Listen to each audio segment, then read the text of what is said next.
Teddy Fay crouched behind the parked car and waited for the man to come out the door. He screwed the silencer onto his gun and checked the sight. He didn't have to. Teddy had designed the gun himself, a silent killing machine that didn't miss. The door creaked open, but it was a woman who emerged, an attractive woman in an evening gown.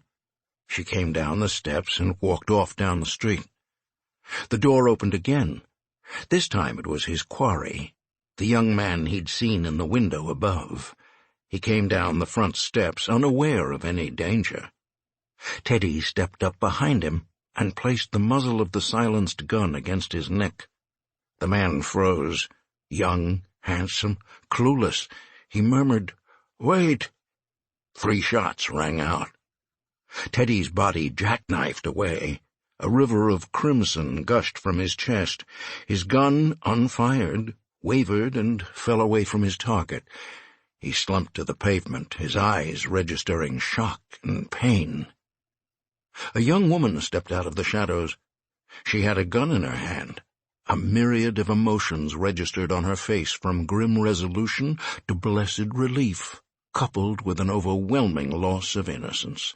She swayed slightly, and the young man enfolded her in his arms. "Cut!" Peter Barrington said.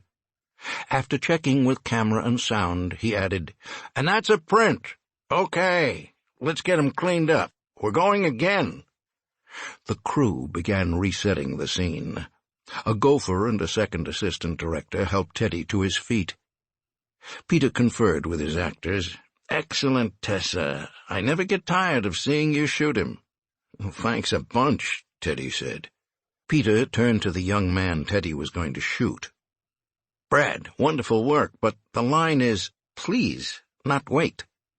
Brad Hunter was a movie star. He could argue with the director.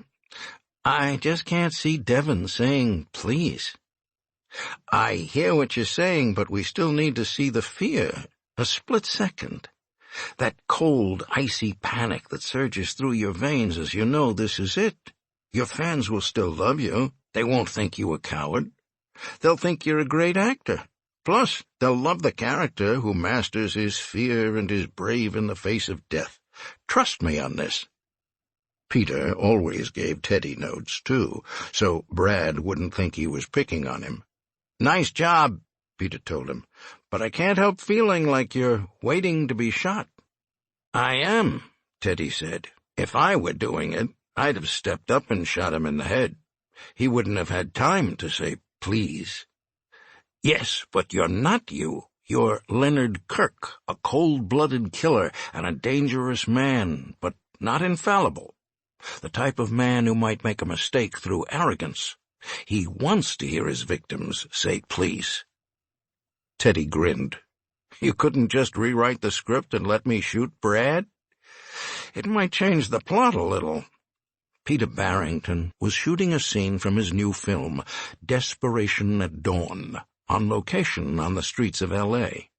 It was a night shoot, which was hard enough to light without all the special effects. If the blood from the blood bags wasn't lit just right, it appeared fake, which of course it was. And the moonlight had to reflect off the cold steel of Teddy's gun. There was a huge difference between an adequate shot and a good shot. Some directors didn't know it. They worked with the actors, and that was it. Peter Barrington was on top of everything. That's why his films were so good.